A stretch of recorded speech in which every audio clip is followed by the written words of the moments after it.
even hear audio during the fucking intro. Ladies and gentlemen, the intro is scuffed, but whatever, we're gonna still get the show on the road. I'm joined by the 20-time champion and 2-time world champion, Mr. Patty P, aka Aches, and I'm also joined by another world champion, another multi-champion, a staple to the Call of Duty scene, Miss Chris Duarte. Am I muted? Why are they all spamming muted? You guys hear me?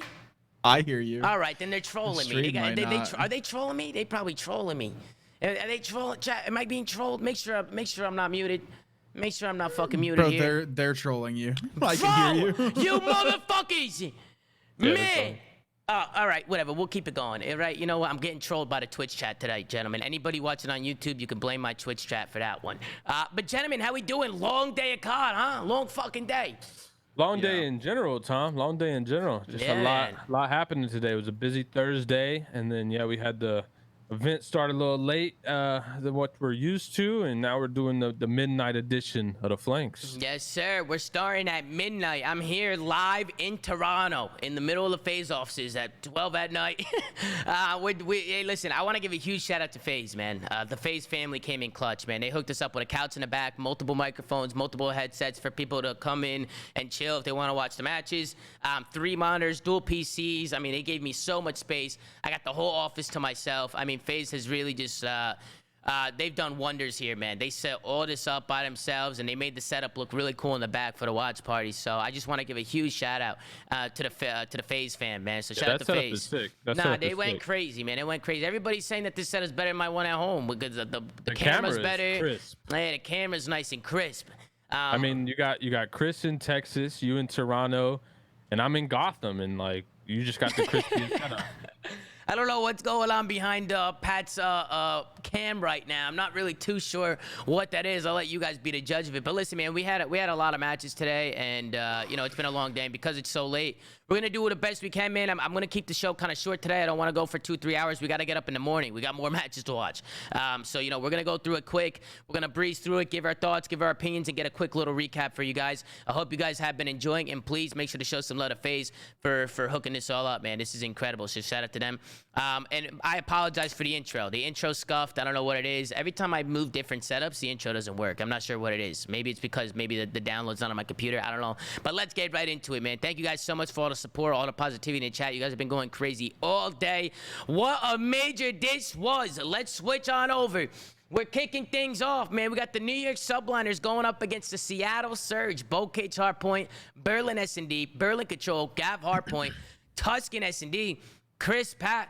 I'll let you guys kick it off with the vetoes. What do you guys think? It's major time, man.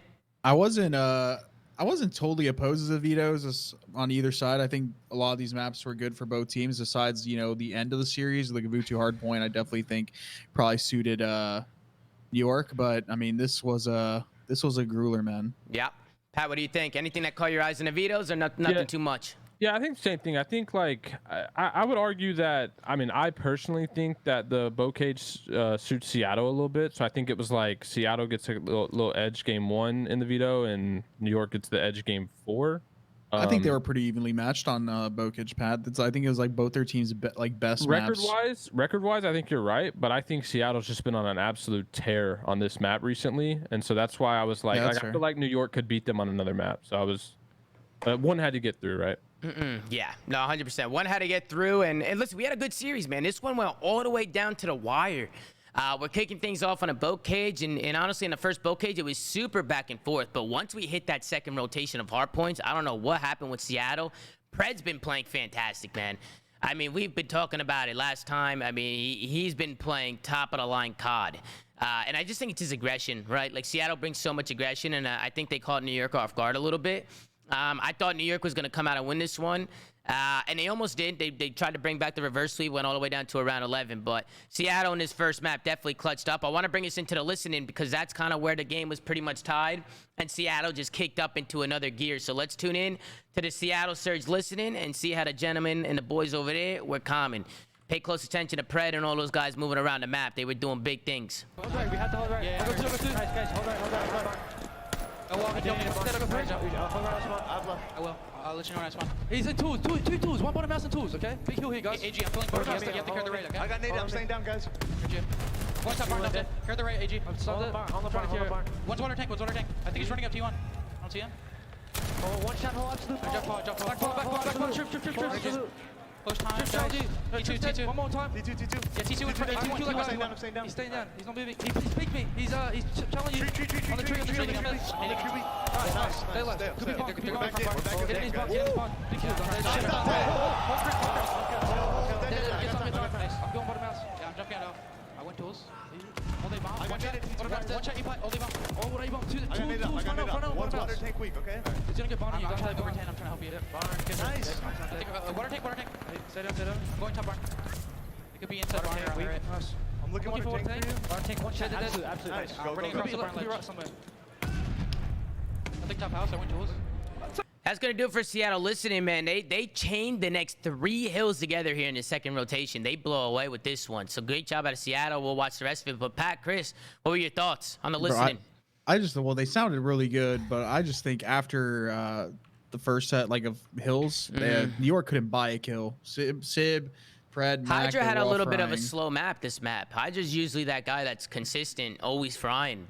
I mean, Yeah. he came up a little bit slow today, right, to kick off the major. I thought he was a little rough. He didn't really have a lot of engagements this map. You'll actually see the scoreline, I'm pretty sure. Well, he didn't have enough engagements for a while, so I don't really know what he was doing. He probably just wasn't, playing well, running into a lot of people. But Pred, Mac, and Sib, bro, I think this map is a good kind of indication of where the Seattle team is at when all of them are performing on a high level. I think this is what you would like to see out of them. You'll like to see Lamar kind of playing the slower role. He's not going to get too many engagements, but he's not going to cost, and he's going to get in the hill, right? And then the rest of them would just fry, and that's this team's template to win, in my opinion, is when those 3 youngins get going, dude, and Lamar is just kind of sitting in the hill. These guys are very scary in respawn. Yeah, I think you're right. It's just the problem for me is it's just they don't replicate that enough, right? There's not enough times where those 3 are going at the same time, and not just those 3, but those 2, right? Sib and Pred, and Tom, I think you hit the nail on the head, bro. Pred has been frying. He's been so good for them, dude. This entire qualifier, he's been super consistent. He's been a problem. What blows my mind, and it's a little off topic, is Paris could have had Pred and Hydra, bro. That is absurd. Yeah. Yeah. Talk I also about think you're underestimating Sib here, because Sib and Hydra are both number 1 KDs in their respective roles in the qualifiers. I think Sib has been a lot more consistent as well as Pred, and I think you said it yourself when this team was looking really rough, and the only way they win is if these two play well, and they've both been playing extremely well. Yep. So I think played great too. of course. They all but- played I think I great. hold Sib to a little bit of a higher regard, right? We kind of talked about this in the beginning where he was was he the best player, right, in the beginning? So I think he's just getting more consistent, but I think Pred has really stepped up. Yeah, he's been frying. Pred's been doing his thing. Honestly, the whole team, I agree with Pat to a certain extent. I think the Seattle roster has what it takes to go all the way. I don't know if Pat agrees with that. I know Pat has disagreed with that in the past, but I do agree with you that there's a lot of ups and downs with Seattle. Consistency has been their main problem. And you hear Lamar talking about it, man. GP on a GD, man. Game plan on a game day. They're sticking to it, and it's working for him, man. But let's get into the map number 2. We get into a Berlin. I'm going to bring us to the 2-2 rounds. Some back and forth rounds are going, and then we get into a 1v1. These clutches matter, man. These clutches are what brings the momentum, and there was a couple of them this map. You can see it's going to start with Dante and Mr. Paul X. I like the way Dante played this, honestly. I don't know what you guys think, but I think Dante knew that the bomb was there. Actually, no, Dante had to plant the bomb, which is why I was surprised that Paul went a little rogue here. What do you guys think? I think Paul should have wrapped the map a little bit, or just kind of let Dante make the play. Paul had to plan. I'm pretty sure that said defend on. That was Paul that had to plant. I like the way Dante played it. I don't like the way Paul played it at all. First, in my opinion, you do this or what he's doing now. You scout the area. Yeah. To see if he's pushing, but at some point you got to get to the bomb, grab the bomb, snake the heady, and see if he's on the staircase or playing the hallway angle. And he never really like right here after he sees Sib in the alley, he should immediately go towards the bomb, play the bomb head glitch, try to get back him down, grab the bomb, and then either plant, rotate, whatever, depending on the time he had. I think I was most surprised that he didn't play the bomb head glitch. Yeah. I'm really surprised. I feel Paul's always been a really good S&D player, and I get it's hindsight because we're watching, but Sib isn't the player to kind of run at you in S&D. He plays picks and stuff like that, and he sits with an AR. So I don't know. I just expected a better read out of Paul. But yeah, Sib was, Sib played it well. Yeah, and then we get into the next round, and then Lamar was able to clutch a 1v2. Did you guys see? No, that one was New York, unacceptable. they were moving in slow motion. And it was Hydra and Slow Paul, I think, right? motion. Yeah, it was Hydra and Paul. Got it Yeah. up on the screen right Bro. now. Look how they play. Go ahead, Pat. Look how No, slow no, New this York was, goes. This was unacceptable, bro. I don't know what Lamar has done to the CDL, but like, who was it in the middle? Number 6. Hydra, I don't know why, is expecting some like massive rap out of Lamar. Lamar never raps the map. Like, he literally just sits in a corner in his clutches and just hopes that they don't either defuse or just wait till the last second. Like, Lamar has played the same way in all of his S&D clutches, I swear. That he still somehow manages to win them all. He so plants the bomb and then goes and plays a post plant and spot just and doesn't stalls move. time. Yeah. And so they literally didn't even get in sight until like 15 seconds. They literally had 30 seconds to do something, and Hydra sat mid map and Paul slow played docks. Like, to me, that was just mind blowing. Like, you just got to make the read on the player that you're playing against in a 2v1, or just run together and challenge, bro. It's Paul and Hydra. Yeah, like, I agree I'm with trusting that. them in a 2v1 that they just hunt him down fast. They will get that trade.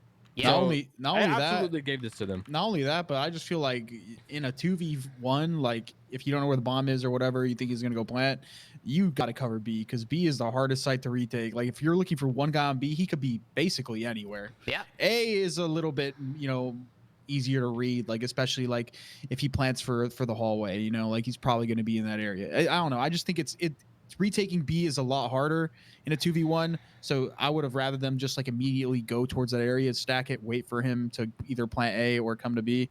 I don't know. They just played But that what were they terribly looking all for? around. Like, they cleared out. Oh, yeah, no, docks they and then sat mid. Like, They were fried. They were fried for sure. They acted like they planted the bomb. No Yeah. bullshit. And the clutches hurt Right. them, man. I mean, Dante clutches a 1v1. Lamar clutches a 1v2. At this point, it's 4-2. Then NYSL try and rush B, and they get retook on. And just like that, it's 5-2. I mean, this one's a wrap. Seattle was able to roll away with this one. A little bit surprised by New York with some of the decision making. I just felt like they were going to be better. They've been looking good online, man. And Pat, I know you're a big advocate of the online versus LAN stuff.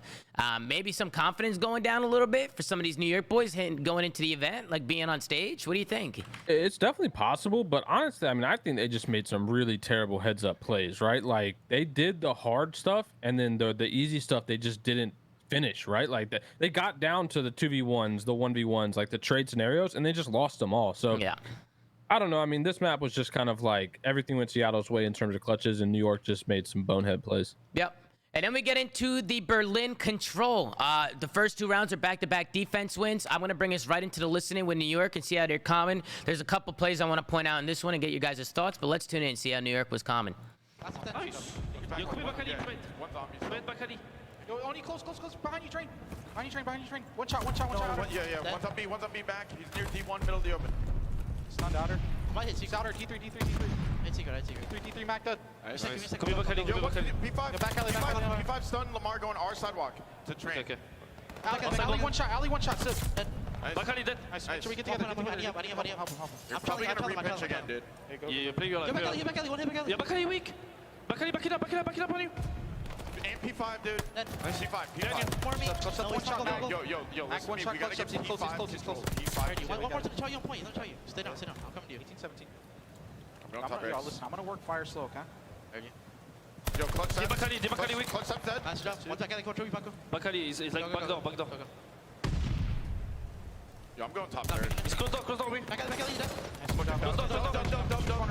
Dump. I'm stunning him. He's dead. On point somewhere. Close door. I think he's Close dead. right, dead. Nice. Back in red. Nice, good job. Yo, Bakali. Yo, don't push it. Don't dive. Nice. Nice. I'm trying to watch my pinch. And the comms are great for the side of NYSL. They This is going to be the constant New York. What did you guys think? I thought they sounded pretty good.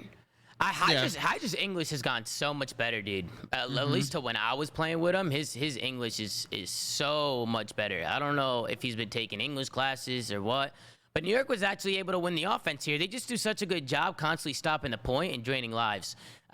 The only downside to doing something like that is like just in case you go into an overtime, if you play off don't get that lives, and, tick, if you yeah. don't get the ticks. Like, I definitely think that could be a problem. There was times where people were pushing off point, playing for the kills, which it might not be a bad play. It'll help you win the round, but I just feel like stacking is a better play. I just feel like if you get all those ticks, it's gonna do you wonders. And you could kind of see how New York was able to do it. Kismet was in the spawn. He kept hitting long routes. And you can see Hydra. He was getting pushed up. He started turning up Hydra. After the first couple maps, this is when Paco really started to hit form. You could just see the routes he was taking. So New York, they were able to win the offense. They go up 1-2. And then going into the next offense, Seattle do the same thing back. They win the offense just by kind of working the kills, working the point. I mean, on Berlin Control, we see the same. They do the same thing every time. They work through front. They were able to get some kills, and same thing New York. They just constantly stopping the point and getting pushed in the base. How many times have we talked about Pred getting pushed up and doing crazy shit? He dies right there, but he did a great job this round, just getting in the base and being a nuisance. He used to be really good at Gavutu doing that. Yeah, he was like the guy who started that, like running at the spawns. It started with him running at spawns on Gavutu. And he's doing it again here in the Berlin. So really good plays coming out of Seattle. And then New York, they were able to come back and win the defense after Seattle win this O because of the ticks and everything. New York go over to the defensive side, and they were able to win the map. Any final thoughts, gentlemen, on this one, on the control? I think it's worth noting that this was the first map loss Seattle had in all of Stage 3. They were really 15-1, I believe. Oh shit. They also they're also like their control was their best game mode, so I was honestly kind of surprised to see them like lose this map. I thought like once it went to this map they were gonna get 3-0 New York, but I mean ended up going further than that. Yeah, so good job out of these guys, man. We're not gonna bore you guys. We're gonna skip through. Like I said, it's been a long day. Just want to make sure you guys get a quick recap. Take a look at this final scoreboard. Hydra was 40-23 after that one. So really big plays coming out of Paco and the boys. They're looking for the reverse sweep now here. Then after this, we're going to a Gav at 2 hard point. And honestly, I've had a feeling we were going to see a map number 5. Just the way the series was going, I wasn't surprised. Perfect. I want to show you exactly this play. This is kind of where it started for New York. Going into the second P3, it was a tie game, but Hydra just makes such good plays here. He's going to stay alive in a point. He's kind of going to finesse his life a little bit, and I like the play he does here. He stays down. And look at how he angles himself on this hill, right? Dante, he's going to make a play. He's going to try and slide down this hill. And look at how Paco changes up his angle a little bit. He's going to back up, kill him. And then Mac's going to try and push him, hit a little jump shot on him. And then after he does that, that's pretty much going to secure the rest of the P3 for them. They're going to get a lot of time on this. And then look at this. Hydra just keeps going. He gets aggressive here. He's going to find a couple more kills. I mean, this is just good plays. He's doing it with an AR too, Pat and Chris. You know, he's doing it with an AR. He's multi-talented. He's doing it with everything, you know? And then after this, check out the spawns here. So it starts with Kismet. Look at number 7. It's going to be Kismet on that mini-map. And look how he's able to get through here. How does he get through here? Look at this. Look at this. You got number 3. That's going to be Mac top cliff. You got Sib top boat. And Kismet just runs between them. And then once he does that, the spawns come in. The squad spawns. He comes in, he spawns there, and then check this out. New York spawn in the back. They start getting kills, right? Look at where Seattle spawns. Look at this. Look at this, folks. I can't believe this. Pat, what do you think about that spawn, huh? What do you think about that one? They both spawned in the back. They both spawned in the back. It's the 4 dead. Vanguard. That's just Nah, Vanguard. they didn't get 4 dead, Chris. What do They you didn't mean? get They're 4 4 dead. dead right now and they spawn in the back. Nah, look at number 3, Mac. He never dies. He's Wait, still really? on point. Yeah, Mac's still on point. Look, he never died, Chris. It wasn't even a 4 dead. Yeah, he blends in with the little icon. So, wow. It was no 4 dead. It's Vanguard being dirt Never shit. mind, Vanguard. You Yeah, know, we fucking know this. And then what happens? New York, they get the time. They pin Wait, Seattle back. Go back really quick. Go Yeah, back no really problem, quick. no problem. So pause it right before he spawns if you could. Right before he spawns, no problem. Boom. Right before he spawns. Yeah. Okay, so this is right before he spawns, right here. Boom. He's about to spawn up. He's about to spawn up in that back corner. So I guess just because they owned the hill and it wasn't contested, that's the only reason he got that spawn. Because like if New York owned the hill, then there's no shot he would get that spawn. Yeah, probably not. Yeah. I think that's probably why. That's probably why. Still Fugazi, though. Still It's Fugazi. It's still Fugazi, fucking horseshit. You know? But that should not secure spawns when you got someone standing right there. No, absolutely not. And then after that, NYSL was able to pin Seattle back in those spawns, and they locked down P5. So Seattle's probably going to watch that one back and just get really fucking annoyed by everything that was happening. Because watching it live, I was just super, super confused as what was going on. We'll take a look at the final scoreboard, man. Got Hydra 25-24, again doing his thing. Look at Fat Man. Look at Porter. He's 30 and 21. He's doing what he does, man. Good job out of Porter. On the other side, Lamar struggled a little bit, but everybody else pretty much pulling their weight. But it is what it is. Good map. Any final thoughts, gentlemen, before we head into the S&D? I mean, not really. Barring the weird spawns and stuff that happened, I pretty much knew like Subliners was probably going to win this map. I think the first half of the series definitely benefited the Seattle Surge, and then well, it not necessarily benefited, but it was better for them than playing this Gavutu. I think this Gavutu was easily a New York win. Yeah. This is also I think Crim's best map in this game, both in hardpoint and in control. Yeah, in control. You think they so? Always, yeah. Porter always He always plays well. Yeah, he always fries on that map. Even when they had Clay, like it was always his map that they wanted to play. Remember, we were roasting them like, why are they always playing Gavutu? But it's literally just Porter's best map. Yeah. And I don't mind it now on this team, to be honest, because if you're playing with like who he has now on this team, if you play Porter's worst maps, like or best maps, you're probably gonna have a pretty good series. Yep. No, I agree. Porter's been doing his thing all year, to be honest. He fried today. Bro, I think that's why he's still on the team. Yeah, if he wasn't doing what he was doing in the beginning of the year, he'd probably get booted. He'd probably be out of there by now. But listen, luckily for him, he's playing well. They're able to push him map number 5. I'm going to bring us to the 2-4 round. Seattle ends up bringing this map back and winning it, and it starts right here. It's a 3v4 situation. This ends up going into a 2v4.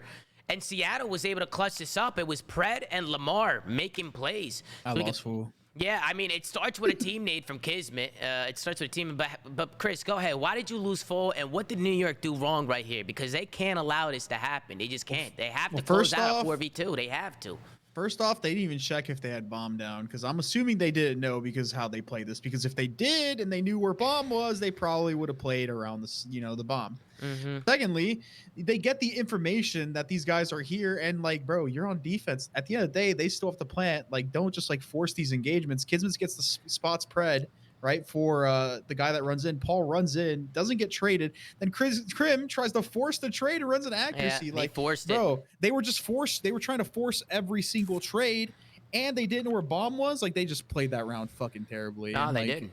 I called it. I literally was like, when they were in a 3v2, I'm like, bro, if they lose this round, they're gonna lose the whole map. And well, you'll see what happens. Yeah, I mean, and then you can see Lamar, he goes to check the bomb. Kismet makes it a 1v1. He spots Pred. I'm thinking Kismet might be able to clutch this here, but Pred just makes a great play. He gets aggressive. Pred was actually 0-6 the whole map, and then he just went on a crazy spree to finish it out. And going into the 3-4 round, I don't know if you guys saw this round, but this was fucking nuts. It starts with a team kill from Dante. Dante snipes his teammate in the fucking back. And I don't even know how the hell that happened. It's that same thing happened in Florida, didn't it? With Dave Patty. Dave Patty ended up fucking taking somebody's head off and taking off Skies' head. But Sib, he's gonna team snipe somebody in the back. And I don't know what the hell happened here. Then Lamar jumps mid, and look, Hydra gets turned. He gets turned and burned a little bit. But luckily for Hydra, 1v2 situation, it all comes down to Paul. Paul's going to find one, which I don't know where that guy died from. If you're Seattle, that's probably one that you thought you should have had, but Paul's able to clutch up the 1v2. At this point, gentlemen, New York's got to close this out. Bro, I'm not going to lie. This entire series, or that entire S&D, no team wanted to win. Yeah, it felt like everybody was just, it felt like they were just trolling. It felt like everybody was just throwing rounds. Then we get into the 3-5 round. Seattle slow play A. They were able to bring it to a 4-5. And then it just starts with Pred. Look at what Pred was able to do here. And know what I admire from this play? Pred was 0-6. Yeah, he was getting shit on. Now he's 3-7, and he's still making plays. He's staying aggressive. He's staying to the game plan. Sometimes, right, Pat and Chris, people be getting shit on, and they start playing different. Yeah, they start questioning themselves. That happens a lot more than I think people think. Yeah, no, people start playing for kills, and they start, they start playing scared. Not Pred. This Australian motherfucker's going. You know what it is? I played 2K with Pred, and I think I warmed him up. I think I warmed him up mentally for the tournament, because I'm just an animal at 2K. And then we get into the round 11. Pred pops a 3-piece middle of the map. We go into a round 11, and look at how this played out. It starts with Seattle. They're going to go over towards the B side. I'm sitting here like, oh, shit, there goes Paul. Paul's able to find one, which was massive before he goes down. He finds one. But then it's Tony Montana, Mr. Dante, Mr. Sib. who was able to find 2 in this round. Unlucky there from Lamar, right? It almost was able to fucking maybe get 2 there. They lined up for him, but he ends up going down. So unlucky. I feel like he got his aim assist dragged a little bit right there. So that kind of sucked. But Seattle's going to make a good heads-up play here. They're going to break ankles. They're going to rock the bomb back to A. And now you can see Dante. He's going to hold this cross. He's going to spot 1. And Dante's able to find 2 kills here. And Seattle are able to close this one out. Bro, New York just have to speed up in their situational. Speed up, like, man. They played way too scared. Yeah, this whole both searches, and they lost both. Like, their heads up plays were just really, really bad this series. Like, I honestly, I felt they played 3 and 4 really well, but like their S&D was just pitiful in this entire series. It was really weird. So like right there in that clutch, like after they got the kills, their initial like to find the last 2 was so fucking slow. But then once they like got an idea where like Sib was, they like just all chat. Like Krim was just like top fucking church, just gets picked, like just challenging everything when they had they still had plenty of time. Like even before that though, they knew they left B. Like why did they all 3 sit back there? You tell me one person couldn't start wrapping field early, like to go ahead and get back church like on that side of the map?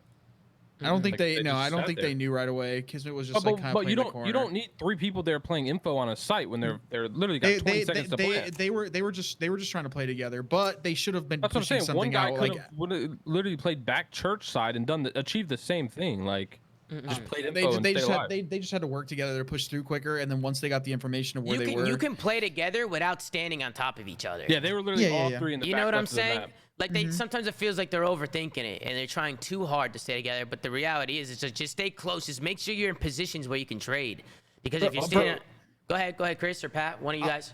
I wanted to say that I feel like people need to start doing this more on just any of the maps. There is a lot of bomb sites on every single one of these maps. Like there's a bomb site on like each and one of these maps where I feel like if a team plants there, their clutch is their like probability of clutching is just a lot higher.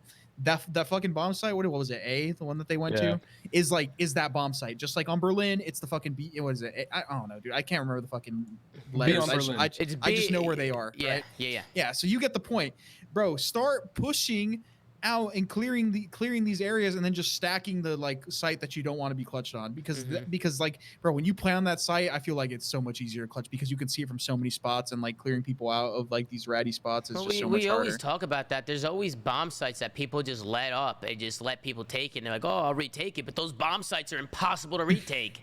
So it's always like, why are people trying to retake sites that you can't retake? Like, if anything, like you just said, like, make sure you surround the site that's the most favorable site. Yeah, 100%. And the one that's easier to retake, you let it go. You know, if you go to the more popular site.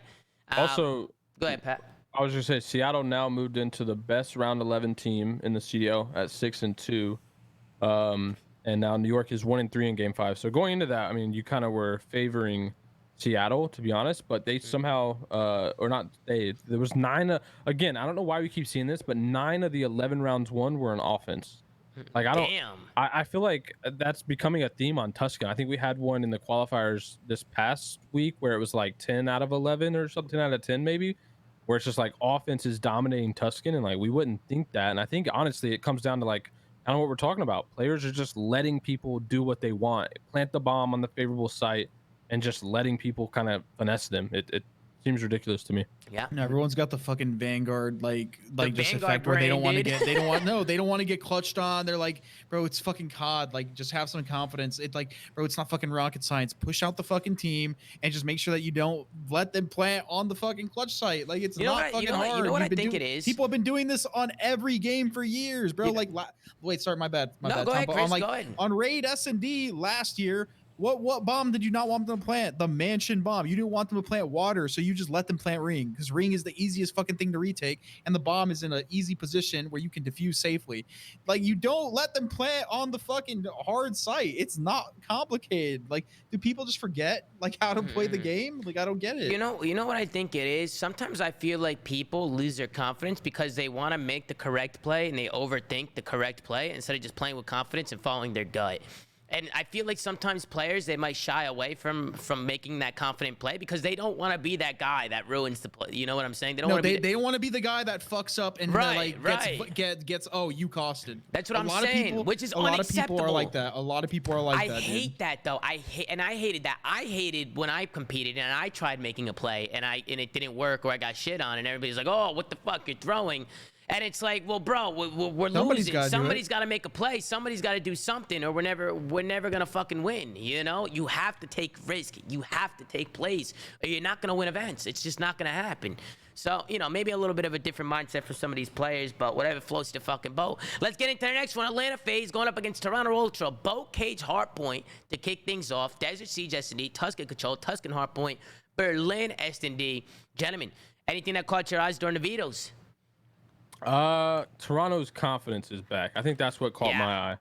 And we kind of saw it in their gameplay, right? I know they end up losing this series, but there was a lot of positives for me out of this series for Toronto. And I do think they're kind of back, Tom. I did predict FaZe to win this series, but I'm really confident that Toronto's going to make a strong losers run. Mm-hmm. Yeah, if anybody's going to make a losers run, it's going to be Toronto at their home event. Did you hear that energy today in the crowd for Toronto? Yeah, they were going crazy. That was lit, man. It was awesome to hear these guys fucking shouting and screaming. And we'll get into the listening, and you guys will get a chance to hear that crowd because they were booing the fuck out of FaZe. I'm curious to see if that's just Toronto, if that's Toronto being, you know, Toronto fans or people just not liking FaZe. So we'll see how that actually like pans out. I think it's a little bit of both, bro. That's something we have seen in the CDL so far. Is like it's the Minnesota event I can think of off the top of my head where like these fans are getting behind their home teams. Like that's actually happening. So I don't really agree with the model of the location city-based stuff, but I do think that the local fans are really getting behind their teams. Well, let's take a look at some of these local fans. This is Toronto Ultra walking out. Let's go to a live listening.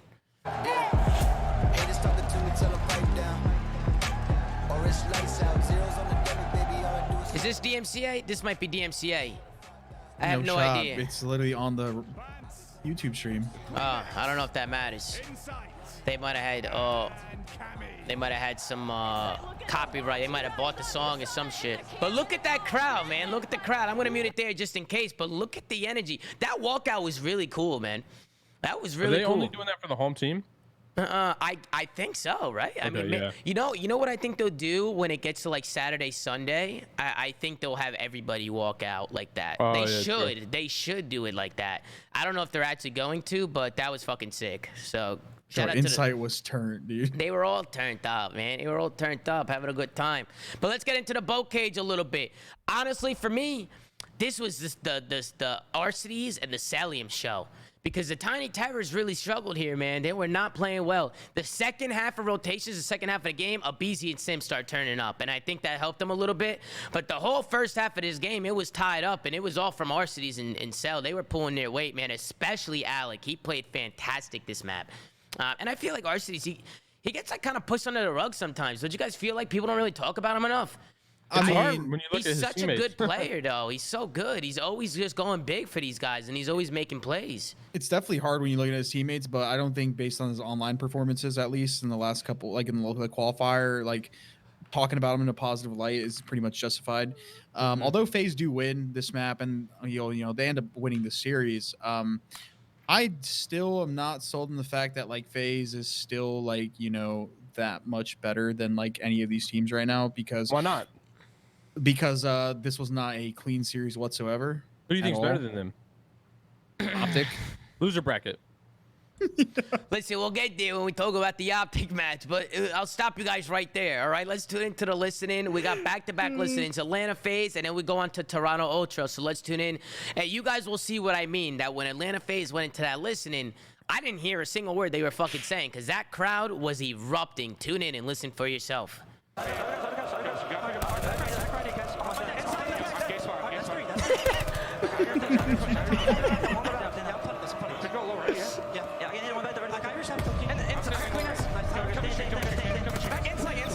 Holy shit, this listening is hilarious. You can't even hear him. You just hear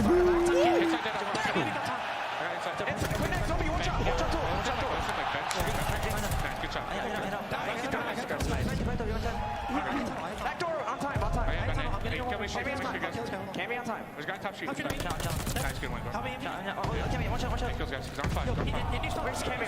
Cammy dead. FaZe as lethal as ever in the car. Okay, so the overrated chants are coming in. Let's tune into Toronto Ultra.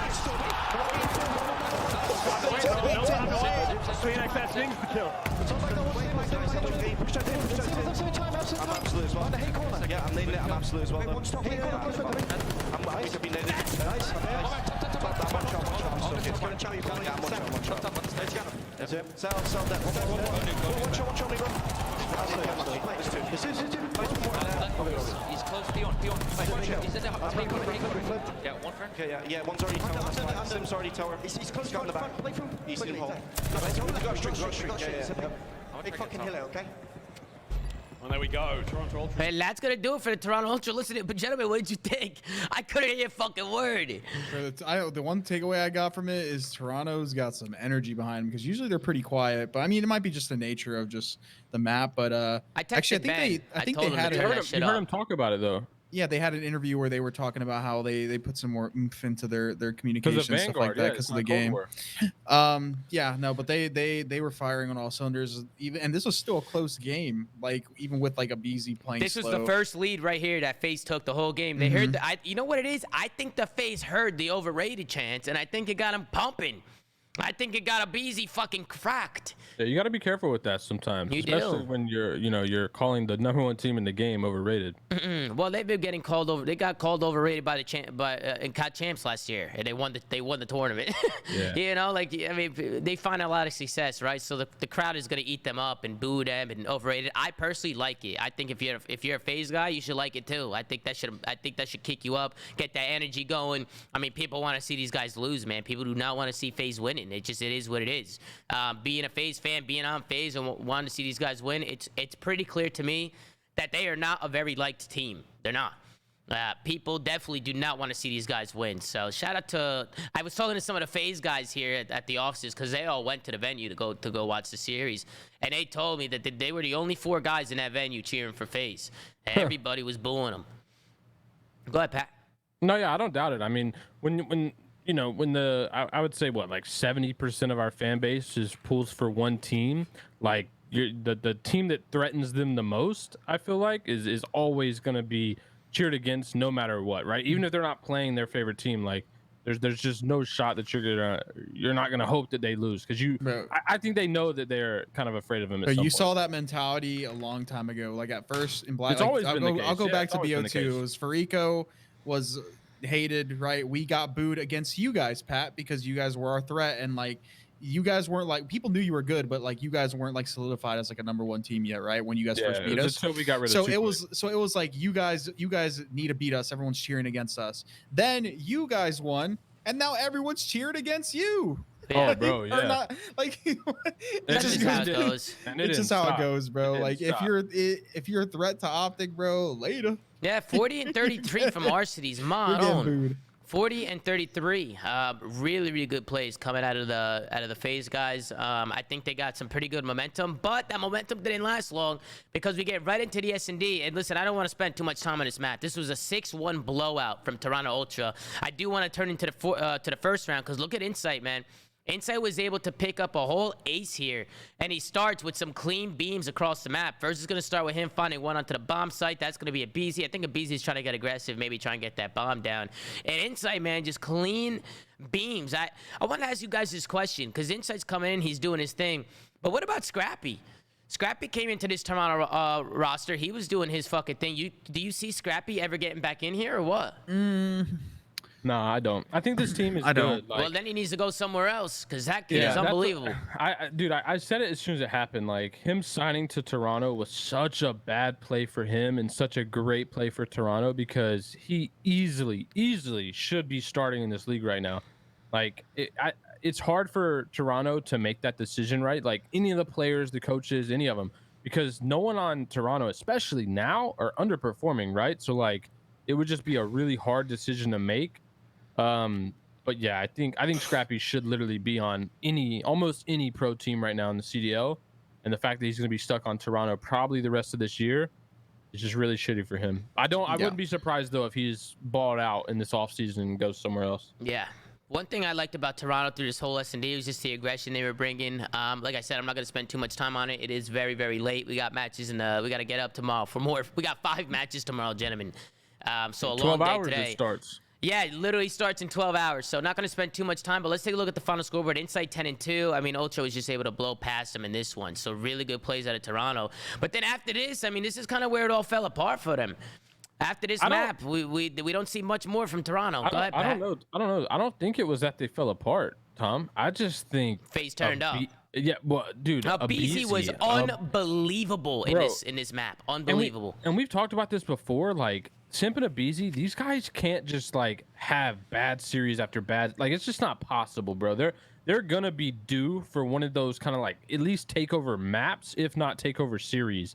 That's the kind of firepower this FaZe team has, and you see it. Like no one on FaZe at this map really performed, but BZ just like had his way everywhere. Yeah. Like it wasn't a single gunfight that you weren't like, damn, he's about to win that one. He's about to win that one. You know what I mean? Yeah. He's winning fights that he shouldn't be winning because of his talent. It's almost like a bailout, you know? And a lot of people have been talking about it, BZ too. Oh, he's not playing like he used to, this and that. And while I kind of do agree with those statements, you can't write these players off. You can't act like these guys just can't come in and turn up at any second, you know? And we saw here today, BZ is 17-12 right now. I think BZ had 40+ kills in this one, 55 EKA or something. And listen, man, this was Toronto's game. You can see here they worked through front. They were able to work through church and pick up some kills. And once they get all these kills, they're able to stack this point and get those ticks up. The Toronto Ultra go up 2-0 in this one. They were not able to close this one out. They go up 2-0. Big plays coming out of them, really big stacks. You can see Simp and the boys trying to stop these Toronto Ultra guys from winning, but Cammy with a big 2-piece. Toronto really making plays, man. And then we get up into the next one. We go into the 2-1 round. This is kind of where FaZe was able to bounce back. Inside was able to pick up a glide bomb. He tries calling that glide bomb midway through this round, and he's not able to connect on it. Ends up hitting a tree. And then Alec, Arcees is able to go on a streak. He kind of had a really slow start to this map, but he went big on this comeback, man. We got to mark these plays. Even though on the final scoreboard, Arcees wasn't really pulling that much weight, he went big, man. Once they were down 2-0, Arcees was able to find some streaks, and FaZe was able to get onto this B point and work some ticks. So good job out of the FaZe boys. I'll kind of show you how it all happened. But one thing I will say is, how the hell does the overtime work if the ticks are tied? It just goes to kills. Are you sure about that? Yes, it goes to kills. Soap was fucking fried, bro. Okay, Soap was fried? Was he fried? Soap was so fried. I don't know why I was listening to him. I'm like, wait, really? I was like, bro, wait, hold on. What did he say? I didn't hear. He said if ticks were tied, it goes to the first team that like it alternates. Like whoever like has defense now will go to offense if everything's tied. Oh yeah, so you gotta chalk that up, bro. Soap was so fried, bro. Yeah, that's interesting. And excuse that me, would be the worst way for it to work. So FaZe, they work a stack onto B, they get the point, and then this is the round where the glide comes in, and Insight's just not able to connect, and Alex able to pick up some streaks, or a streak, I should say, because there's only one streak. And I felt like Toronto, man, this is one that ultimately they should close out, right? You get that one offense win, you want to close it out on the defense, right, and just win 3-0. But that did not work out like that. I think MC did a great job controlling Church. FaZe was doing a great job just kind of roaming the map. And picking up kills. And this is kind of where BZ started to kick off. BZ's 26-18 right now. He has Simp and Arcees both 9-16, and he's 26-18. So BZ just having a way. I think that's the one word to sum up the map, huh? Just BZ. Yeah. Especially in the next two defenses. Toronto were not able to capitalize here. They were not. Yeah, I'm gonna say BZ fried. You know, give him his flowers. The guy's disgusting, but like ultimately, I think it comes down to Insight's misuse of the glide bomb and them not being able to achieve a tick because they butchered it and then they basically got spawn trapped. I think, I mean, granted, FaZe and Toronto both won offenses. I think ultimately they go to another defense. They probably don't lose that defense because the chances of losing them are just so slim in general.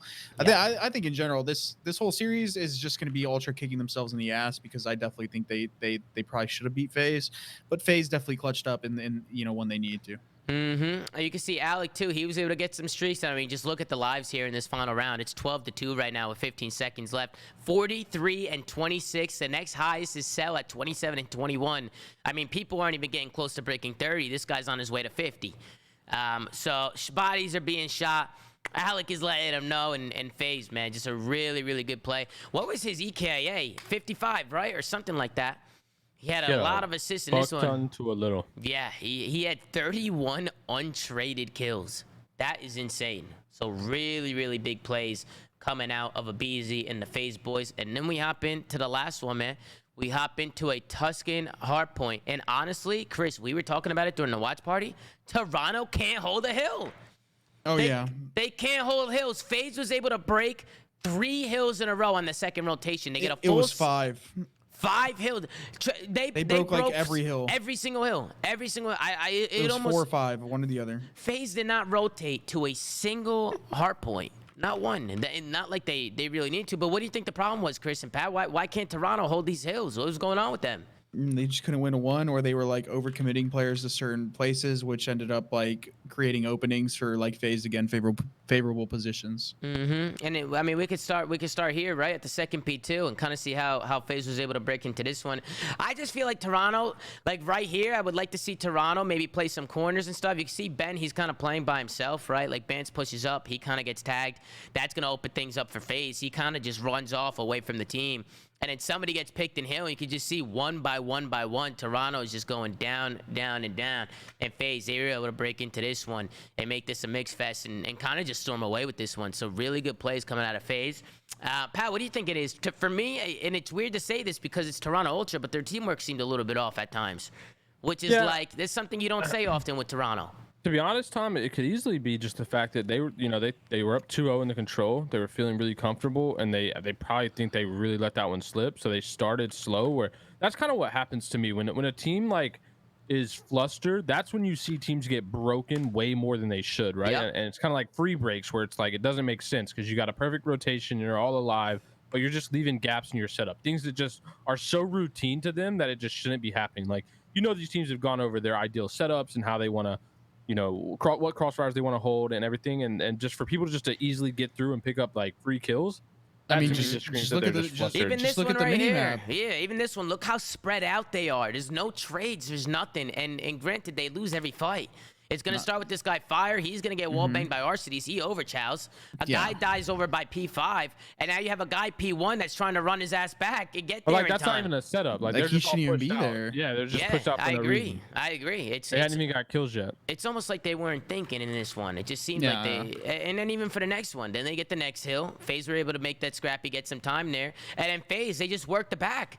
They have no help in the back. Chris, where's the first spot everybody goes to try and break this hill? The first spot? The back. The back. Where's his help?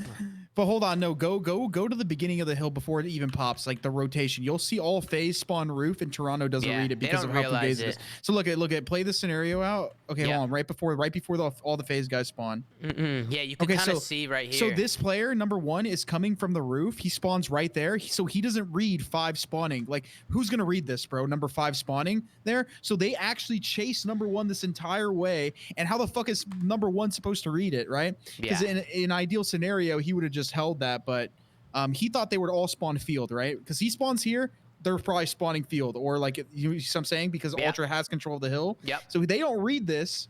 They end up getting a whiff of it that they're spawning field, but by then it's kind of too late.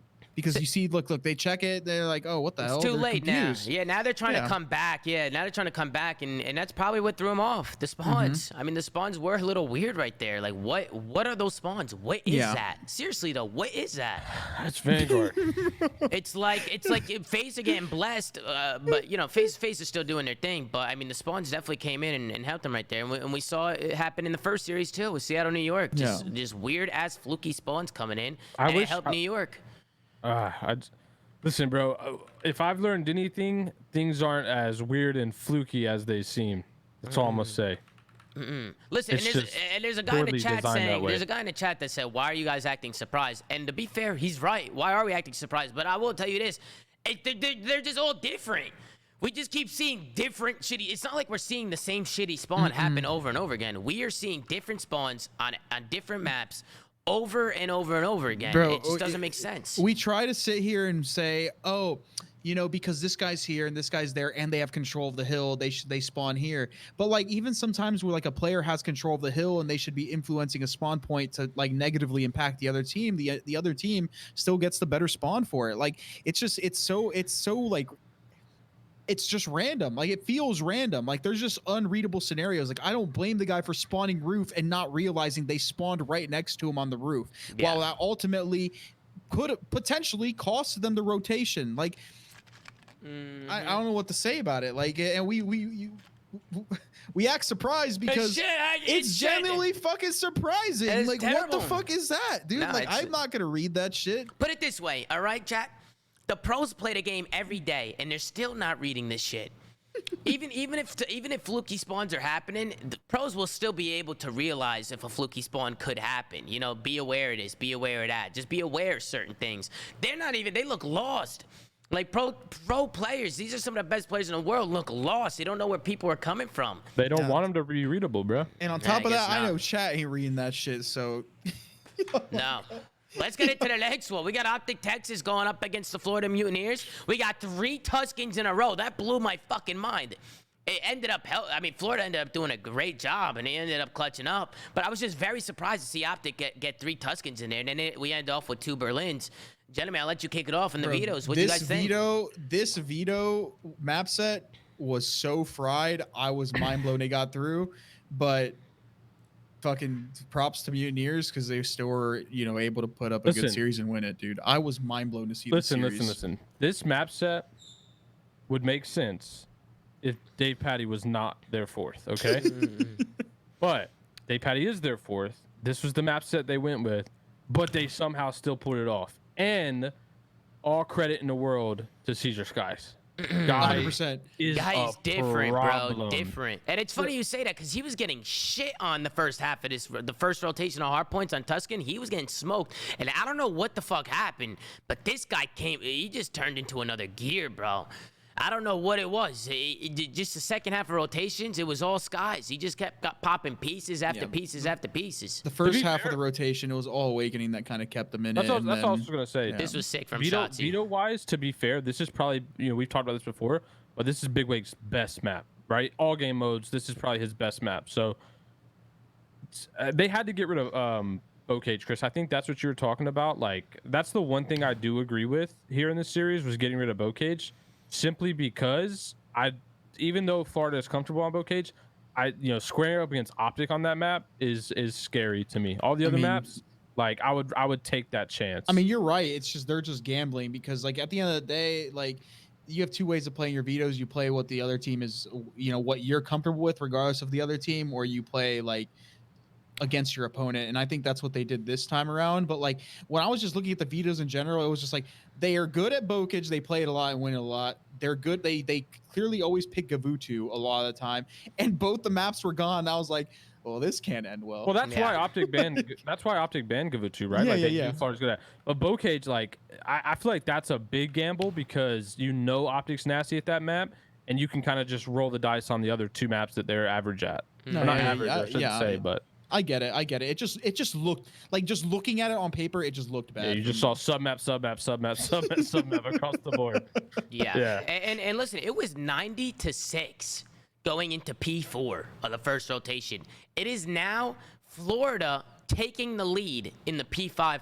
Optic didn't get any time in those next 2 hills, and Florida was able to lock down 2 full 60s and bring this one all the way back. I think this is one of the first times we've seen Optic been kind of like shut out in hills like this, right? Like not been able to get like basically they can't even get any points, yeah. No time at all. It was weird. And one thing I will say, I felt like Optic came out so hot, which is a good thing, but I felt like their energy and the screaming at the beginning of the map, I feel like it made them a little frantic. They're popping pieces, they're going nuts, they're up 90-6, and I feel like they might have got a little bit too confident in a way. Yeah, I think they came into this series thinking this was kind of a freebie for them, right? Like that's probably what they were thinking. Think so? Almost. I don't know because they lost to Florida last time they played them, so they've lost them 3 times now. But I think like given the performance in stage 2 or stage 3, I feel like they kind of just felt it's confident to the point where they're like, these guys can't beat us, like.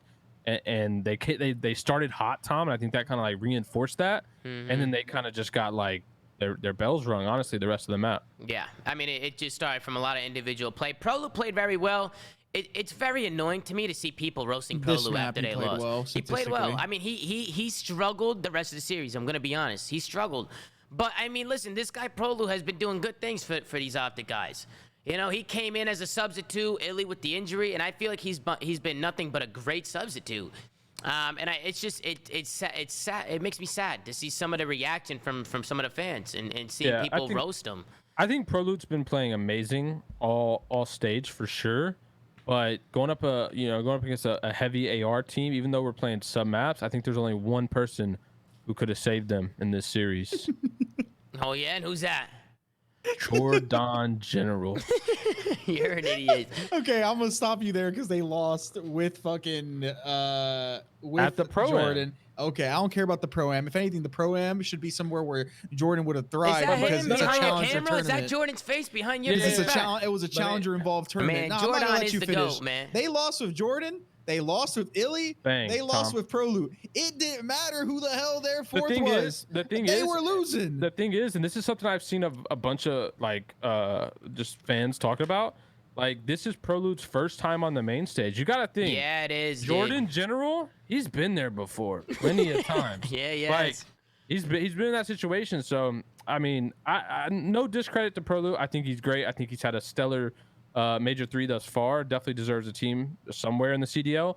But those first game jitters are definitely real. Like, I think agree. We've they're seen it just happen real. with the best Yeah. players in the world. The first time they get on stage, the first Yeah. time ever, it's You like have one bad series at least. Like, dude, remember Shotzi? Shotzi had like one of the worst he had a series. .3. He had like a .3 or Yeah. something. I remember Dallas Empire almost dropped Shotzi after Bro, that event. I'm gonna keep it a buck. I don't think that's the case here. One, Prolu played good in the first map, and they lost it. I don't think it was the fucking jitters. I think all of Optic, to a degree, besides Scump, underperformed on an individual level. And it didn't do Prolu any favors. That's literally all I'm Well, saying. listen, I'm not. go ahead, I Chris. think that's just how it was. Like. Nah, you're good. You're Sorry. good. I thought you were done. I thought you were done twice. But you done? No, you good, no, Chris? you're You can good. keep you're going? good. I'm sorry. I'm trying to like put my thoughts together, and I just Yeah, you're dude, good. people are just fried, dude. Like talking about this type of shit. Yeah, well, listen, I just wanted, it's the end of the game, and they went into a listening super late, so I just want to go into the listening, let you guys tune in here. The Optic guys would comment and close this one out. Yo, I need it out there side. I need it out there side. Watch out. Watch out. The roof. I need your right side roof. I have left roof. I'm trying to watch pitch. I have roof. What's mid? I have roof right now. Here's roof. That's the roof. I have roof. I've been back. No, roof set. I pitch. Yo, I swear I just heard Illy call out. No bullshit. Yo, nothing in his back. I think they're in fire alley again. Yo, fire alley Caesar. Fire alley Caesar. To their side. Yo, row behind me, guys. I'm not hitting all them. Oh, well, I got double A. Yeah, row. One push to the right. Yo, one push to the right. Yo, eyes on plan. With both. You want to try to finesse. Both of you. Actually, Well, Jay, you see how hard it is there with all the points of I mean, they sound good, man. You know, the Optic guys, they sound good, but here's where you just see skies. Rowing was a terrible call as well. Rowing was such a bad call. Like, What is rowing? What is rotating? Rotating. that? Oh, rowing. Oh, like rotating. It was yeah, such I a get you. it was such a bad call, like to just like fully commit to a rotation. They should have definitely played exit kills at least like around their spawn, because like Prolu just ended up getting bad timing when he got told to row, and that ended up getting him killed, and then they basically got collapsed I don't know on if and beat on the rotation. row call was bad. I think the split was bad. Like, they went one by one on the rotation, and like there was just gaps, and Florida kind of abused that. But that's what I mean. Like they took rotation as like a completely like linear thing to do. Like, oh yeah, let's just give up where we Yeah, are. you gotta play and kills all on the information. rotation. Yeah, It you doesn't have matter to. what hill you yeah, rotate to, you you have have to to. play kills. Mid map control on that is big because it allows you to kind of just like break into the hill or funnel the team once you get the kills. So And like to they be just honest- they just literally died. To be honest, no on matter rotation. what you do, if Skies is ending the map 15-1, like, it doesn't matter what Yeah. rotation you make. And or what Wake play had a you great make. map as well. Big Wake Yeah. played great. Everybody on Optic negative, man. You don't see that often. They're a team full of slayers, so for them to get outslayed like that is just it's not worrying, but I mean you just don't see it I often. think the only other right? time we've seen it is when they played New York. Yeah. Yeah, it's very rare to see a team with that much talent get outslayed like that, especially on Tuscan. Tuscan's their bread and butters, man. But let's get into the S&D, man. We get into the Tuscan S&D. I'm going to bring us to the middle of the game. This is a 3-3 round. This starts. This is kind of where the momentum kind of flips for Optic. It was a big round out of Shotzi and Scump. So you can see Wake. He's going to find that first blood. It's going to be a 3v4 situation. So Florida, they troll numbers here. Honestly, this was a lose full map for Florida. Shotzi, he's able to find 2 here. And then Scump, he's going to be the next one up down here, down low. He's going to get a big 2-piece as well. So really big plays coming out of the Optic boys. We get into the next round. It's Optic. They just go straight towards that A bomb site. They get really aggressive. Trades go down mid-map. 3v3 situation. They get the bomb down. Nothing crazy. But this is where things start to heat up for Florida. You know, Optic, they go up 5-3. And this is kind of where Florida try to make the play. Did you guys see it? Did you see the Dave Patty snipe? A lot of people. Yeah. I was worried for Florida, man, because when you saw the way that Skies reacted to it, I was like, oh shit, here we go. That was either you are checked, you check out of the fucking match, or you come back with literally the vengeance. Like, I don't give a fuck. I'm about to fucking go off, like type of mentality. And that's, dude, I would have been. Yeah, that's exactly what he did. Yeah, and it was a good play. We go into the 5-3 round. Florida just kind of work a spread. They were able to work some picks, and then they just got that A bomb down. And in a 3v2 situation, you know, Florida was able to close this one out. Good plays out of Skies to kind of drop back, get him off the bomb. It all comes down to Scump. He can't do anything. And then when we get into the 5-4 round, this is where the snipes come in. And I could show you guys on the screen. Just pay attention to Skies' webcam. And just look how frustrated he looked when he died here. So Skies is gonna open things up with a big kill, make it a 3v3 situation. But Dave Patty, what do you think it is? Just a little cracked, huh? I've done that before, by the way. It's a tweak, bro. It's a tweak, bro. It's a tweak. He was so focused on that hard aim. As soon as he saw something come across that scope, he shot. Yeah, bro. I've said this before. Listen, I know these players. I played against them. I've watched them play. I've seen them at their worst. I've seen them at their best. Dave is a great player. I said this on the flank. He's a great player. A while ago. Dave is a tweak, and I just watched him tweak. And it's not because I don't think he's good. It happens, man. It happens, bro. He was so cracked that he hit a fucking turd. Listen, bro, he hit a fantastic shot. He hit a good shot, man. Just on the wrong person. He's just on the wrong guy. Tight after he got that blood, though. He just got that blood. He was tight, dude. He was tight. You could see I showed it on stream, Caesar's reaction. And he talked about it a little bit in the post-game interview as well. But then Dave Patty's left in a 1v2, and he ends up going down. The Optic fans are going crazy. We'll take a look at the final scoreboard. It was Shotzi and Scump. Bro, you got to clutch. You got to clutch the 1v2 if you team kill. That's got to be a new rule. I agree. And listen, man, they did a great job, man. Scump and Shotzi especially, they really turned up. Back-to-back 11 bombs from them. So they went big in this one. And then we get into the next one, which is a Tuscan control. This is the map I think that mattered the most in this series. This is I feel like whenever a series is tied at 1, this control, this third game mode is the swing mode. This is the swing map for the rest of the series, and it always has been. That's why we need that third game mode to be good. The problem here, though, Tom, is like Optic is so damn good at control, right? We've talked about this. They are dominant at control. Their record's 22-3, or 22-2 actually going into the series. So they literally just lost their third control ever today.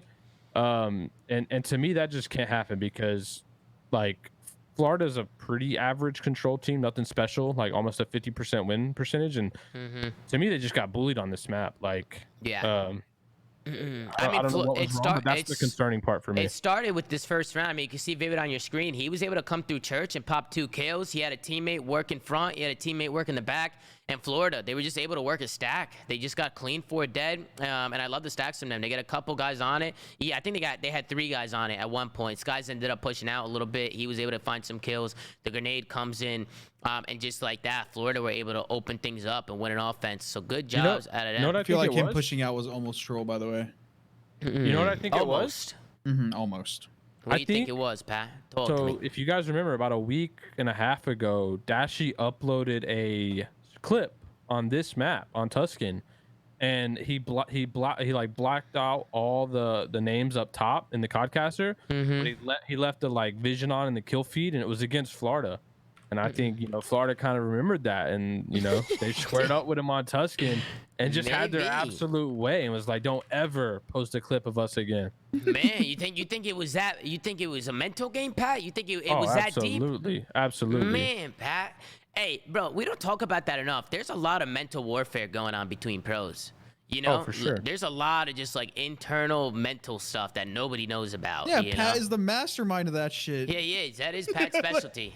that is Pat's game. Pat doesn't beat you in the actual game, bro. Wait, he never does. Nah, dude. What? Literally dropping like 1.5s MVPs constantly while breaking you down mentally. But go on, Tom. Not right. Nothing. And then after Florida, after Florida wins the first offense, I mean, the rest of it was pretty easy. They win their next defense. Optic goes on a defense. They win it. And then Florida go right back to the defense. It was straight defensive wins after this. Optic just couldn't get that B site. They tried everything they can to try and get onto that B point. It just wasn't enough. In Florida, they were able to close this one out. And again, Skies, he just really had a great map. I definitely think I was worried because of the snipe. I just thought they were gonna come out and be flat. The way he reacted, I thought they were gonna be, they were gonna, come out slow and just kind of be deflated. No, listen, bro. This is so like Florida did win, but at the end of the day, they had people mega overperforming, and this is why I worry for them. Yeah, they beat Optic, 3 times on land and stuff like that, but we haven't really seen them progress any further than what, like a top 4, top 5, top 6 range, like. Yeah, and I think the reason is, man, is like these guys rely way too heavily with, having like 2 people overperform. And I'm not saying it's because their other 2 players are bad. I just think their system fucking blows. Like they're just like they remind me of how like Seattle was at the beginning of the game. It's like if Caesar or Awakening and Skies aren't frying, they are gonna lose. And they literally win this series off the back of Skies. The guy literally just takes over every single map. Yeah. He played great. You look again, just look at Optic. Everybody negative, getting outslayed to the max. Even in that last defense, I mean, it was 12-1 in lives. Like Optic couldn't get anything going in the kill department. They were just kind of getting pummeled. Florida was doing a great job. And then we get into the hard point. We get into a Berlin hard point here, and this is kind of where Optic are able to push a map number 5. And honestly, Optic are really good at this map, man. They work this map good, man. They're just good at it. Just the way, you know what it is? I think a lot of it comes from Shotzzy. Listen, Pat, you were talking about during the watch party. Shotzzy was double neg the first rotation of hard points, and then he just turned up into another gear. Going into he turned up, man. I mean, it's the same thing, right? Like with a BZ and Simp, like these guys, like it's very rare, like unless it's against Crim, it's very rare that Shotzzy's just gonna have an entire series that's bad, right? Like he's gonna have a map where he does Shotzzy shit. Like it's just how it is. Obviously not against Crim, but anybody else, that's gonna be true. So this is just that map where it happened. But one thing I love about players like that, like Shotzzy, BZ, all those guys. Bro, when they're having bad maps, they don't slow down. They keep making plays. They stay confident. It doesn't affect them, Right. And that's the difference. And everybody always wants to sit here and talk about KDs and talk about this. And it's like, listen, stats are cool. I love looking at stats and KDs and interactions and stuff. It matters. But it doesn't matter if you don't watch the game and look at the plays that they're making on the map. You have to look at what players are doing individually. You have to look at the eye test. And Shotzzy, he just turned up into another gear, regardless of whatever was on the scoreboard and the stats. And it happened with FaZe, right, with Alec, right? Alec in the control was getting pooped on, but he made game-winning plays to bring it all the way back. So it's like the little things, man, that some of these top players, it doesn't always show in the scoreboard, but it's the little plays that they're making on the map. And it was just a really good job from Optic. And that's what makes a winner, like, a really, honestly, that's what makes a winner, right? Like, if you can be getting shit on in the box score, but be making the heads-up, game-winning plays. That's all. That's all that counts at the end of the day. All right, 100%. And I think that's a mindset that certain players just can't get out of. They always want to drop good stats. They always want to be that guy that's at the top of those stat boards. And it's like, listen, man, you could try and be that guy, but that's not going to guarantee you championships. It's not going to guarantee you wins. And at the end of the day, what matters the most? Championships, wins, all that shit. And this is Skies, man. I mean, somebody need to help this guy. This guy was going nuts. And Chris, I heard you say, I feel like nobody was helping him on this map. Not I felt on like this map. I tweeted somebody helps guys after this map. Yeah, no, this was one of those maps where I felt like Skies was just everywhere and was just picking up so many kills, but it just wasn't enough. And listen, this was a close game, man. It was super back and forth. Skies was able to pick up some streaks going into the P4, so they were able to break on in. And it really just came down to the last couple of hills. Optic just clutched up. I mean, it was a very close game. It could have been a 3-1. Could have been honestly could have been a 3-0 if the snipe didn't come in from Dave Patty. But I mean, that's a what if. On this map, right, and this is kind of my critique from Dave in general, is like these maps where there is that kind of more like AR role where it's not as mixy. I feel like he's just gotta get in the action more, dude. Like, I know he had hill time, but like he finishes his game with half the damage of his teammates, like hardly any engagements in comparison. To me, like, just be in the fight more. Like, I'm not asking you to die or get more kills, just be in the engagements, because that's going to lead to more trades, potentially, you know, more hill saving plays, stuff like that. Like, it just feels like he's so out of the play sometimes. The way he plays at sometimes when we watch him is it's just like those players where if you know he's alive, if you know where he is, you just don't peek him and they're not relevant. Right. Yeah. Yeah. Then there's been players like that in the past, right? And that's kind of how you just you make them useless, right? Like, that's honestly how kind of Too Quick played for us back in the day. Also, this play right here, bro, you're costing playing like that. Also, this play right here, like, just pissed me off. Like, he literally got to kill Doc and backed up. And yeah, I get it, going to the tank, cool, getting to the head glitch, but you just gave up. You just gave up so much fucking space. He made a fantastic play. I mean, during the watch party, I even said, Dave Patty, fucking good play, bro. Pushing out Docs, getting the kills. He just plays his life too much. It's all it comes down to. Like, you got to be okay or not afraid to die. Like, bro, because honestly, if he does the play you want him to do, he probably ends up killing Dashy, gets another kill, like, keeps that control. That's not even that. Just being afraid, like, not being afraid to die is so important, because if you die pushed up where you get the information it's sooner, take them longer to get to the spot, exactly. And you have more info. Yeah. If you die closer to your teammates, it's just going to be an immediate death with like no time to react. Be honest, Chris, I honestly think that's why they find success on maps like Tuscan and Bocage, because those maps kind of forces you to be mixy, right? You can't just like sit in the back on most like how those hills are and just like be made to be useless. Right? That's like, always actually been like a strat. Like, I used to call it some maps are just so small by design that they are forced teamwork, because you can't avoid it. You can't avoid being next to your teammates because they're so claustrophobic. And I think that's what makes them so good, even though they have 3 traditional AR players, even though Skies is running a sub. Like, that's what makes them that's what makes them competitive at times, but still, like I said, I'm always going to worry for this team because it takes 2 of their players overperforming. I'm not saying overperforming because I think that they can't perform that level consistently. It's just not fucking possible. Like, you can't just literally sit there and drop a 2. Look at 41 to 27. Yeah. What the fuck is that? 33 to 28. Just wanted to show some love too to Scump at the end right there. He did such a good job controlling fire. He won them the game. Just sitting in fire, switching up his corners. Bro, that's what he does best. From shots, Dave, like he was just constantly swapping. What the fuck? It's bro, yeah, like, what is he doing on the map? 243. You have 2.5k damage. Yeah, that's what I'm saying. He's just like he's gotta be in the fights more on these bigger maps. It just, he does the same shit control sometimes. Bro, he's angry like it's Black Ops 2, no bullshit. Dude, yeah, metal boots. And before we get into the last map, I wanted to mention this. So, like, I said it on the flank and I said on the reverse sweep before. Every fucking series that Dave Patty plays in, he ends with the same stat line. 70-something kills, 70-something deaths. It literally doesn't matter if it's a 3-2, a 3-1, a 3-0, or they get 3-0'd. He will always end up with 70-something kills, 70-something deaths. And in this series, he went 76 and 78. Like, Skies and Awakening had 30 more fucking kills than him. Yeah. No, I definitely think that it's a problem. I think Dave Patty's a good player. I think the system that he's in right now is not doing him any favors, because I also think he's teaming with just natural AR players. But I definitely agree. I think he needs to pick up the pace a little bit. Not even that, Tom, though. It's like, so he got picked up, right? But he was really good at Cold War. What did I say about Cold War? Why did I say it was really good about Cold War? Why? For example, Toronto was really good. They had a fucking mailbox. In that game, mailboxing was good. Insight was a mailbox. In this game, what did you see? How has Insight been playing lately? Insight's been playing fast as fuck. Mixy. Yeah. Dude, Toronto talked about it. They had to change that up. Like, and that's what made them better.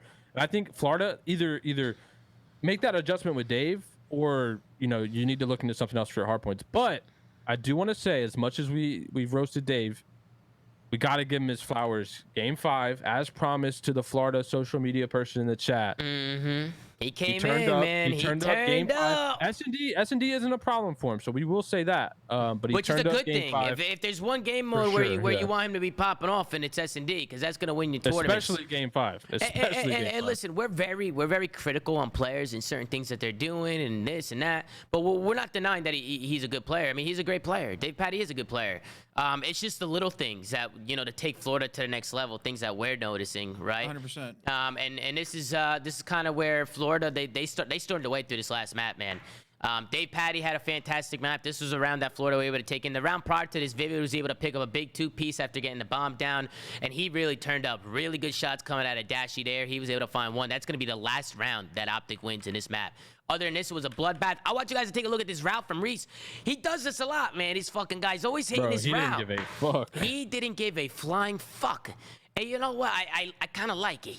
You know, he's going rogue a little bit. It's more just taking risk, man. Just getting aggressive. It's unwavering confidence, right? Like, yeah. You know, you're gonna live or die by this. And Bro, I'm not gonna lie, I love risks like that, but like at the same time, I think we talked about it. I think in one of the flanks of New York. Where the fuck was Optic at? What were they watching? Yeah, but like but it was one of those things where it's kinda. like one of those things where like Reese didn't even check like to see if they were looking at him. He just opens the door, runs out. Like that play style is great. Bro. I get it. Play styles like that work.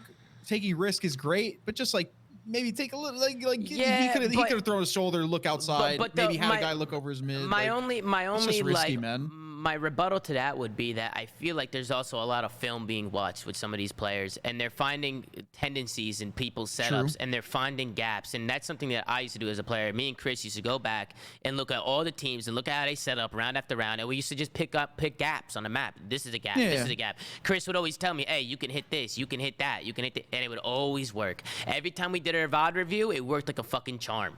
And then it became a mental game, like we were just talking about. When it came to the top teams, everybody's watching film. Eventually, what happened? ZooMaa likes to hit this. ZooMaa likes to hit this. Yeah. And then I start getting shit on. Then people start playing for me. You gotta switch it know, up. you have to switch it up. I wonder if that was a something that like maybe Florida also like did with like if they VOD reviewed any of this stuff on Optic, because if you notice, there was 2 rounds that basically Florida won for free because Dave Patty just somehow knew that Shotzi would go into the bomb site without any help and lay the bomb, and Dave runs into the bomb site twice and just kills Shotzi off the bomb for free without any sort of trades. And I think that this is going to be a problem, man, for Optic, and it's going to be a problem for all the top teams.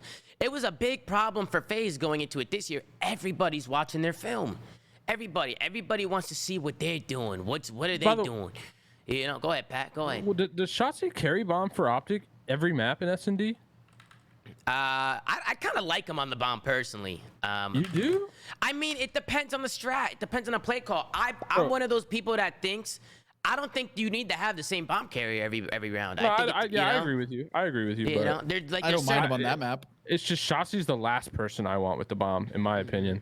I think it depends on the map. Because you're more prone to die with bomb. Like, it's just naturally, that's just how it works. Like that is true, but I trust Shotzi. If he gets that bomb down and he's playing the site, because we've already talked about this, never run the fuck out of the site if you're the SMG player in the site. You gotta just commit, and your goal to be in that site is to play for a kill after you plant. I trust Shotzi more than like anyone else to be that one guy. I would trust Seth to make that same play. I just trust Shotzi to be a playmaker. Like, not only to clutch rounds, but to get opening bloods. And like, I don't want to risk my offenses with him dying to some weird ass timing, getting a bomb down. Yeah, that's just my opinion. But listen, rough map for Pro. I think he ended with 77 damage. Yeah, he had a rough one for sure. He honestly had a rough few maps, man, to end the series. Yeah, you know, and those lights. and I mean, you can tell those lights are bright on that stage. They probably, I mean, the lights are probably in his eyes, Tom would man. know, bro. Come on, go listen. Both of you go fuck yourselves, all right, motherfuckers. Let's get into the next one. Actually, let's go into the Caesar interview, and then we'll get into the next one. I actually like Caesar's interview here. A lot of confidence in this one. He's smiling over there, Haggy. I mean, we saw that with his gameplay.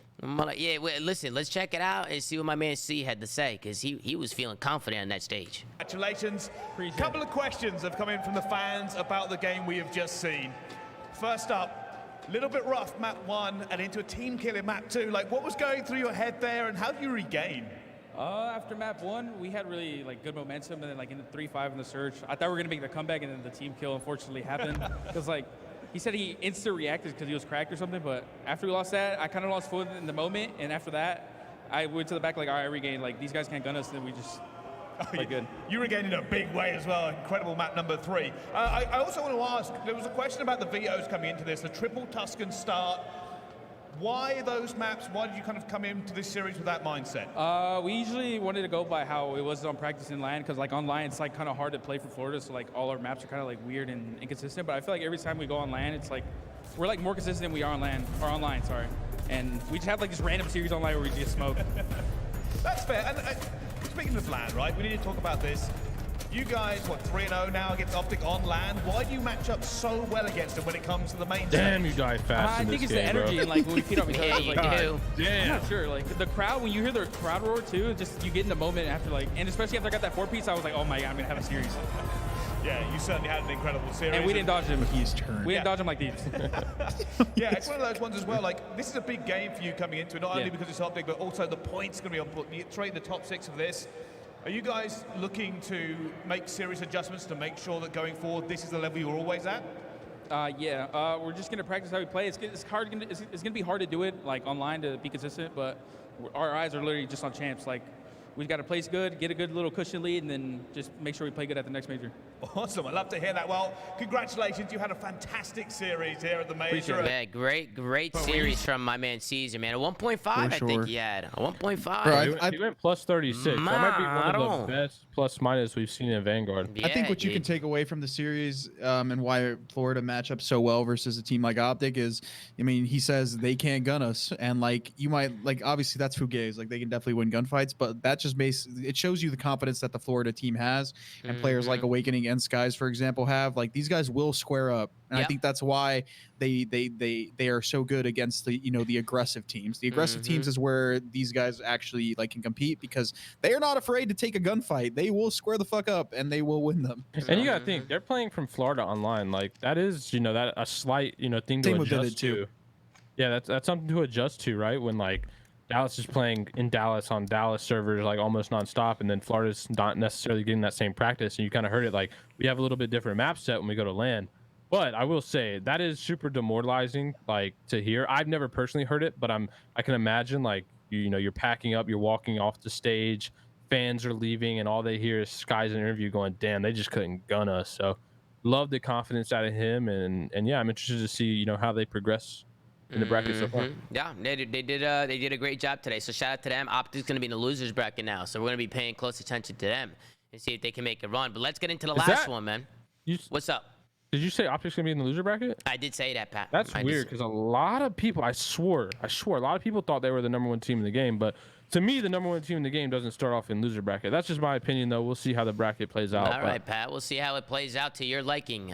Wait, who did you have again? You had FaZe, didn't you? I have FaZe winning it all. FaZe winning this one, Major 3. It's their event to win. But I do have Toronto making a crazy dark horse run through the loser bracket. Yeah, I feel like Toronto is I feel like they're a loser bracket team, to be honest. Yeah, you gotta think about Major 1, right? Where they got top 4 without winning a respawn. Yeah. Or without winning a hardpoint. That was insane. But listen, man, we're closing into 2 a.m. here. We're here in fucking Toronto. So let's keep this one going, all right? We got the Los Angeles Thieves going up against the Minnesota Rokkr, Tuscan, Bocades, Berlin, Desert Seas. Gentlemen, I'll let you kick things off. What do you think about the vetoes in Minnesota, man? I thought they were going to come out and body these guys. It was the opposite. LA Thieves came out with the W today. Just looking at the series, I was I had Minnesota winning this, and based on the maps, I thought we were gonna have a good series, and we were in for one. So not too surprised, at least by the maps. I also had Minnesota, but I'm not surprised with the result, right? Like LA Thieves played well in this. They played better. They look great, man. They do. And against a hot Rokkr team, right? So, I mean, Thieves is just such a weird team to me. Like so weird, hot, dude. So cold. I feel like they can beat anyone, but they could lose to anyone. So they're super weird. I can't predict the Thieves match to save my life, dude, because you just don't know what the hell you're gonna get. I think every time I've rooted for them, they've lost. and then I root against them, and then they win. So I don't know. I give up with this team in terms of trying to evaluate them and like some sort of consistency. The game doesn't help either. I definitely think teams, it's everything, right? People are like, it's the game, it's this, it's that, it's everything. It's everything. You know, I think the teams are consistent at times. I think the game fucking blows.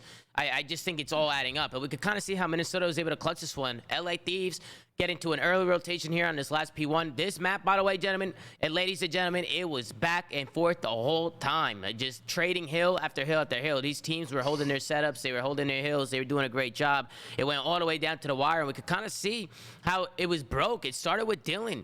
Dylan's going to make a pinch on, around the back. He's going to go through church, find one. Minnesota's going to storm through their side and get kills. And just like that, Minnesota, they used their teamwork. They used their numbers and worked some trades. And I thought maybe LA Thieves could have snuck that one in there at the end because Draza, you can see he was trying to get down. But really good shots there coming out from the Minnesota boys. So Minnesota, they were able to go up 1-0 in the series. Good job out of them. We could take a look at the final scoreboard and kind of see what the heck was going on here. 38-28 from Colt Havoc. I mean, this guy, he's doing it on land too, Pat. He's doing it on land. He is. He for sure is. So, you know. That was such a weird series, like from the stats category. Like you see like all of Thieves have like kind of like equal-ish engagements. And then like Minnesota's was just so different. It was just Standy and Havoc with the extreme engagements and everyone else just like 20-20. Like, what the fuck? Yeah, dude. And then we get into, go ahead, Pat, go ahead. Real quick, can you back up to the vetoes for me real quick? Yeah, no problem. I wanted to bring this up, and I wanted to wait till we got to map 2.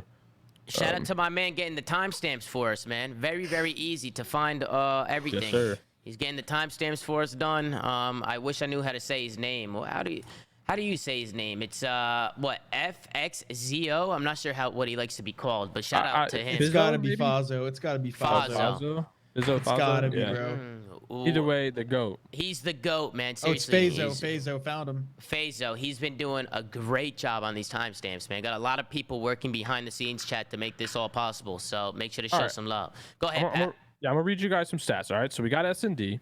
Okay. So we ended up getting Bocage search. Okay.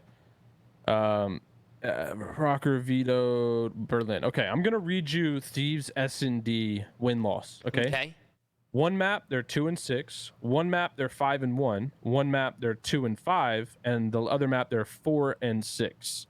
Guess what map is played in this series? The 5-1 map. The map that they're 5-1 on. And what is that, Bocage? Bocage. They're literally terrible on every other S&D map, but they're 5-1 in Bocage. Interesting. And for some reason, they vetoed Berlin. Rokkr did.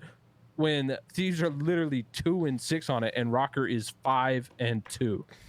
Please that's weird. Make that make sense. I mean, it would have to just come down to maybe practice or something. I mean, listen, these coaches don't make these decisions on vetoes just like out of nowhere. They definitely have a thought process going into it. It's just, what was that thought process going into it? They vetoed their best their best S&D. Berlin S&D. Rokkr is 5-2, their best map. To allow Thieves to pick their best map in 5-1. And they fried them, Pat. We get into the Bocage S&D. This is one of the most flawless S&Ds I've seen from LA Thieves. This was clinical, man. Clinical. Minnesota was only able to get 2 rounds in this one. And at Minnesota, LA Thieves, they do such a great job of Bocage. Some rounds they're rushing. Sometimes they're spreading the map and playing picks. Sometimes they have individual players finding gaps and making plays. I mean, they're just really good at this map. So, you know, I would definitely question the vetoes a little bit as well. I'm not really too sure what was going through on there. Yeah, and Looney and Brian Saint, they aren't no fools. So this one really shocked me. It really shocked me. They're smart coaches, man. I mean, there's a lot of great coaches, and people going, and we know that the vetoes don't just come down to the coach. It comes down to the whole team as well. They sit down and they talk about this. Bro, teams are talking about vetoes the night before.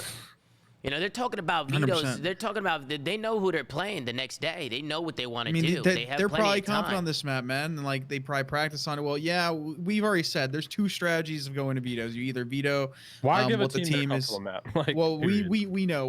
Like, it's just like a matter of like, do we square up with it because we're also really good at it and we feel more comfortable on that day, or do we just get rid of it and like see that they are obviously worse at other things? Like, sometimes it doesn't work out. Both searches in this series. Yeah, they looked a little sporadic at times. Like, even this round, you saw them just kind of jumping into the building. One guy's pushing low, one guy's going high, and now like these are just picking them one by one. I mean, it almost seemed like their teamwork went out the window a little bit in these S&Ds. Very frustrating if you're a Minnesota Rokkr fan. Just felt like they couldn't get anything going in the searches. This was clinical from the LA Thieves. Really good stuff. Octane's been playing a lot better. I think that's one of the main reasons LA Thieves looks a lot better. I think individually certain players are just turning up now. They're just playing better. What you'll see a lot with some superstar players, right? They'll have ups and downs. Octane's been around for a long time. We know what he's capable of doing. It's just about kind of getting into that rhythm. And look at this round, right? The 2-4 round. Look how slow. Thieves are just working picks, man. They're not trying to do anything too crazy. They're not forcing the play. They're just trying to break down their opponent. And when they do something, they do it together, which is a good thing because that was a serious problem. Remember in the beginning of the year, LA Thieves, they just could not work trades. Every time they had numbers, it just fell flat on their face every single time. So to see the improvement coming in from LA Thieves, maybe the coach, you guys think Shane is having a big impact on these guys or what? I mean, probably, but I think these guys were just. I think these guys were just going to eventually get like better, and just looking at the people on this team, you would expect that at some point it's going to get through to them. Like, there's no way that like, they are just bad forever. Their mistakes were like the dumbest mistakes that they were making early on, bro. Like we were literally just like laughing, dumbfounded. Yeah, they did everything right, and then the very simple like, you know, last piece, last 1% to achieve in the round, they just like lose their minds. But do you guys remember their series against Optic where they went to that like Tuscan S&D, and I'm just like, dude, what the fuck am I watching? Bro, like at some point you would think that like this is gonna like they're just gonna understand because you see the people on the team, they've never all been bad players. They're smart people. So I don't know. I you know, Shane is a good coach, and on top of that, he's just a vibes guy, bro. Like he'll keep it real with you, but he knows how to like have a good time and keep the energy up. And so he's definitely gonna help with the team. I think he definitely would vibe with, you know, that group of people. So I mean, he definitely deserves some love for sure. I'm glad he got an opportunity. And let's talk about the next two maps, man, because these went by pretty quick. The Berlin Control, gentlemen, 5 offense wins in a row. We have not seen that once this year. There's no way we've seen that once this year. There's no way. 5, and again, what's the map? Berlin. I think we all expected that if it was going to be on, if any team is going to win a lot of offenses, Berlin. I'm starting to think that offense is the better side on Berlin, if you want my honest opinion. Off the break off, I mean, Minnesota going into the overtime, we're able to just get a clean wipe and just stack the point. And maybe pros think that too, right? And that's why New York played lives earlier today against Seattle instead of playing the Ticks. Yeah, that's a good point, Pat. It's a very good point. We're sitting here talking about why not get the Ticks and get the point. I'm starting to think that these pros have a different mindset. You know, maybe this offense is just too good. And you can kind of see how they were able to do it, right? They work the kills through B. Havoc gets pushed up at the base. He smokes Draza here, jumps the corner, takes him out. Good plays out of him. In Minnesota, once they cap B in 15 seconds, this round's over. I mean, bro, they have 2 minutes to get A. A is the easiest point ever. All you got to do is get like 1 or 2 kills, and you're going to get A. I mean, they spawn so far. And you can just constantly keep stopping that clock. So Minnesota with a really good break-off. We talked about it in the past. I definitely think more teams are going to start focusing on their break-offs a little bit more. Because it's important, right? If you go down off the rip, the map's chalked. You basically get a free attempt at B every single like offensive break, because if you die, you just spawn towards A. Like you have to. Map is turning into gridlock. You have to 4-stack the site. Yep. Like if you don't 4-stack the site, you're probably trolling because you're just giving the team an opportunity to basically hit it like with a man disadvantage or hit it with the man advantage. Hey, Rocker's also now 3-0 on Berlin. Have y'all seen that shit? Yeah, Standy's smacking ass. He's smacking ass over here. You know, I don't know. It was unexpected. It was very unexpected for Mr. Standy. But then we get into the Berlin hard point, and this was a good match as well. Just like the first hard point, man, just super back and forth. There was no big leads throughout the whole game. Just a very, very scrappy game. And this one comes all the way down to the 3rd P1 hill. And honestly, it was Havoc who was trying to make the play, and I could kind of show you guys here kind of what he was doing. But he took the Mega Ultra route. So LA Thieves, they're going to kind of make this P5 mixy. Again, like I said, no major leads throughout the map. Very back and forth. Both teams are doing a good job locking down time and locking down hills. They were just trading rotations. And it wasn't until the very end where I thought there's a notable play. It was a really good setup from Minnesota, but they kind of get broken here. Actually, I take that back. A really iffy setup from Minnesota. A really good break from LA Thieves is what I meant to say. Havoc, he kind of gets pushed out here by himself. What do you guys think about this setup right here for Minnesota? Because they get broke here, and I wasn't a fan. Just again, it's a creddy setup, man. No, there's just no room for trades here. Just people are kind of doing their own thing. I don't mind Havoc pushed out if somebody's maybe looking over him, but nobody had secret. He should have been playing. He should have been playing on the outskirts while the guy above him, Attach, who just got his trade right above him. Right, he didn't just get a trade, but he got the kill like watching over him, would have seen the cross. Like that's like the most basic setup. And like, they just leave a gap open. They leave a Mm-hmm. gap open in their setup, and LA Thieves is able to break it down. Now look at Havoc off the spawn. I love the play out of Havoc. I love it. But it was Kenny, man. Kenny, he picks up the pinch, and he finds two. He's going to kill a guy going through secret. Cold's going to try and take him out, and Kenny's going to pop a big two-piece. Last one up is Dylan. He's the only one who can get into this hard point. Octane's going to win that one-on-one. So really big plays coming out of the LA Thieves to clutch this one up. I thought that was a really good break. I thought the setup right there from Rokkr was a little poor. Felt like they were leaving too many gaps open, and it ended up hurting them, man. Goes right through secret.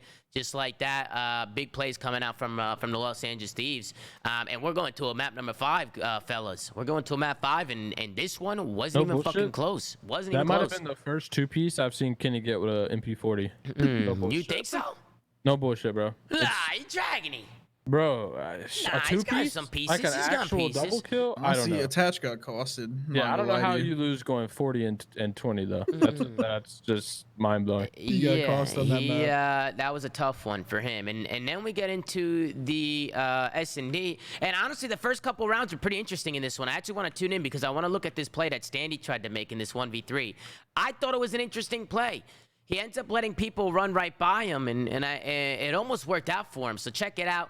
It's going to be Priesta who falls to Draza. Standy's left in a 1v3. What did you guys think about this play? So Standy's not going to shoot this guy. He's going to play his life a little bit. He's trying to find another guy. And check this out. Octane runs right by him. Doesn't even see him. Standy with the great heads of play going to take down Draza, take down Sam. And I'm thinking right here, he's got this, but he just kind of burger walks out. Yeah. And I was very surprised. And he's also at 60 HP. Like, he didn't even get his health back. Yeah, he just, like, burgered, walked out. I don't know if he thought that Kenny was pushing his right, maybe, and he was trying to, like, just dodge him. He was trying to get information to see if he was moving. I mean, dude, it's such a hard play to make in the scenario, but, like, he should have made the read on, like, the player in the gun that he shot. Like, he has an AR. Like, I low-key feel like if he laid down, it would have thrown Kenny off, like, and bought enough time that even if Kenny did end up killing him, like, Kenny's going to hesitate for a second before he even pushes him. And obviously, Eli has to get his health back. Like, it's super situational. There's just, I mean, he just wide peeked too hard and he died. Like, there's definitely other ways he could have played it. But, I mean, like, there's no really point in getting into it. Yeah, and then I'm getting my health back. And then listen, this was the only round that Minnesota was able to win. And look how sketchy this was. It comes down to Dylan in a 1v1. Big plays out of Envoy to try and get the bomb down. Gets the kill. Envoy ends up getting off the bomb. Dylan spots him, and look at Dylan with the finesse. Able to stay alive and take a round on the board. But listen, after this, LAT retook A. They rush A on their offense, and they hold on defense. And, you know, LA Thieves just started rolling them. And it was a lot through that A bomb site. LA Thieves like to go towards A. I don't know if they just favor it a little bit or what, but it was just a lot of A bomb for the LA Thieves. They started rolling through Minnesota. It wasn't even close, and then we end the map with Envoy just hitting a super late route and closing it out. But gentlemen, any final thoughts on the series and on today before we get into predictions for tomorrow? One thing for me is that was Rokkr's first Game 5 lost. Wow, really? Ever. And also, oh shit. Thieves had the worst first blood percentage in the league, and they went 8 for 9 on that map. Wow, interesting. Yeah. That's an interesting stat. I didn't know that. That series was just like completely the opposite of the way I thought it was going to go with like who was winning what maps. But I mean, you gotta think Minnesota at some point they're missing the never chalked guy, man. Yeah, Mr. Major Maniac. Yeah, that guy was the definition of it. But I mean, it was a close series. I'm not going to be too beat for them. I mean, they did have a crazy qualifier. I think they'll be fine in the losers bracket. But, yeah, I mean, good for Thieves, man. Yeah, they look Playing good, man. well. I'm happy for them. They look good. They look a lot better. Look at the late route. Look at the route from Envoy. He finds a gap in the middle of the map, hitting those flanks, still making those individual plays. I know Ian and some people have been talking about Envoy. Sometimes they think he goes a little too rogue. I disagree completely. I like when Envoy's making plays. I think they need to play around him when he's making plays. And that's something that he does best, man. You don't want to take somebody out of their element. That's for sure. these S&Ds were a battle of like Envoy and Havoc in terms of like the roaming, making plays, like type like situations. this kill right here. I think Envoy played just better in the S&Ds than Havoc did for the most part. Yeah. Also, small thing, but Thieves had lost 5 straight Berlin hardpoints before today, and they won that game 4. Damn. So they were literally getting smoked on Berlin hardpoint over and over and over, and then finally clutched up. And you gotta think that, like we've said, this team is just inconsistent as fuck. You gotta think their practice isn't them just getting smoked, like, because they just come out and they have some really good series, and then they have some really bad series. Yep. And they also like this is a team like, bro, it's so hard to like determine like Thieves vetoes for the most part. Besides, obviously, their super strong maps like Pat was saying, because they continue to play maps that they're like. That we see them get smoked on, but they like continue to get them in the series. So you gotta think like their practice is just better than like their match performance right now. And I think they're trying to get into the rhythm where that's like the same. Yep. And you can see here in the final scoreboard, Kenny 7-2, great final map out of him. Envoy triple positive 9-3. Draza 63, Octave on 4, they're all positive. Hey, but something I did want to say though, Tom, and we talked about the onliner stuff, right, with Rokkr. Obviously, it didn't play a factor in the respawns, but we did kind of talk about their reckless aggressiveness in S&D, right? Like Havoc making those like sprint down the middle of the map, get on the other side, like just those reckless plays. I mean, didn't really work out in this series. They got smoked in both searches pretty convincingly. So I think that is something to kind of note down is like, you can't play that reckless S&D style, or you can, but it just may not work on land because the game plays a little different. Yep. We can take a look at the matches tomorrow. We got 5 matches tomorrow, man. So tomorrow's going to be another one. Good thing we start earlier, though. We do start at 1:30 Eastern. We should end a lot earlier tomorrow because I know it is, it's super late, man. And I know these days are very long. So shout out to everybody who's been in the watch parties and supporting us super late at night with a little late night flank. To be honest, it'll probably work out perfect because I can't start until 9, but like the matches will probably end around that time. It'll end around there for sure. It'll end for sure. But we could get into these predictions a little bit and kind of see what's going on. So we got all elimination. These are all, no, not all of them, but we got some elimination matches. We got New York going up against London. That's going to be the first loser bracket match. Optic versus LAG. Asim was here earlier today. He was sitting on a couch behind me. Shout out to FaZe again for the incredible setup. Ultra versus Legion, and then we got Rokkr versus Boston. So the these first are 3 all loser bracket matches. They're They're all all elims. These are all go-home matches. Oh yeah, you're right. I thought the 5th one might have been a winners. No, you're right. It's elimination round 2. So every single match is elimination match, which means 5 people are going home tomorrow. 5 teams, 5 people, 5 teams. 5 teams are going home, folks. And it's also something to note is no matter what, Texas or New York, one of them is getting top 8. Yep. It's crazy, man. Super, super crazy. Some unexpected scenes coming into the major, which I think, I definitely predicted that. I said, I already said, I think something just crazy shit's going to happen at the major. I think there's going to be a lot of upsets. And after the first day, I mean, look at this. Look at these loser bracket matches, man. We got New York, London. I'm going New York. Optic, LAG. I got Optic. Toronto, Paris. I got Toronto, Paris. Wow. And then I got Minnesota Rokkr going up against the Boston Breach. I think Minnesota's going to come out, take care of business tomorrow. Who do you guys got? I got all left side. Subliners, Optic, Ultra, okay, Rokkr. so same as me. Yeah, same as you. What about you, Pat? I got New York for sure. I'm gonna go Rokkr. I'm gonna switch up, go a little out of order. I'm gonna go Rokkr because I think when Zinni was on the flank, he was talking about how Rokkr was really, really good. He did if say not one of the best teams. Which means he's getting slapped by them in scrims. Yeah, that's what I think as well. So I'm gonna go Rokkr in that series. Obviously going Ultra versus the Legion. I love Don, but there's just no way. And then I'm going to go with the LAG upset. I think they're going to find a little, dig deep, find a little bit. This is Pierce, first event back on LAN. And I think Optic Gaming, or Optic Texas, whatever you want to call them now, is going home top 12. You think so? You think Optic's losing to LAG tomorrow? Damn. Bro, listen, Asim was very confident when he was sitting next to me today. 9 through 12? He was 9 through 12. He was very, very confident. But interesting. What about the next two, Pat? Ultra Legion? I mean, there's no way you got Legion, right? I had Ultra. I went out of order. I did Rokkr and Ultra. Okay, yeah. So you got it all. Listen, it's been a long day, Pat. It's been a long fucking day. You know what I'm saying? But listen, man, that's gonna do it for us today. Super late. We're gonna get into it tomorrow. Once again, I'll be live here at the FaZe offices. Listen, throughout the weekend, guys, I'm sure we'll get some people to maybe roll up and come through on the show a little bit as people get eliminated. I'm sure maybe we'll be able to get some guests to come hop on the couch behind me. And we maybe, might be able to get Shotzi on tomorrow since he'll be out. Yeah, maybe. We'll see what happens. You know, I think Optic might make a losers bracket run, if you want my honest opinion. I think they might make the run. I'm not sure. I don't know what the fuck can happen. It's Vanguard, so we'll see what happens tomorrow. And as always, guys, thank you guys so much for watching.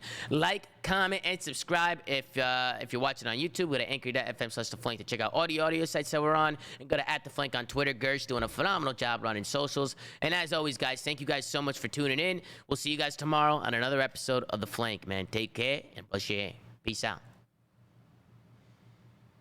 No, there goes this fucking butchered this mother.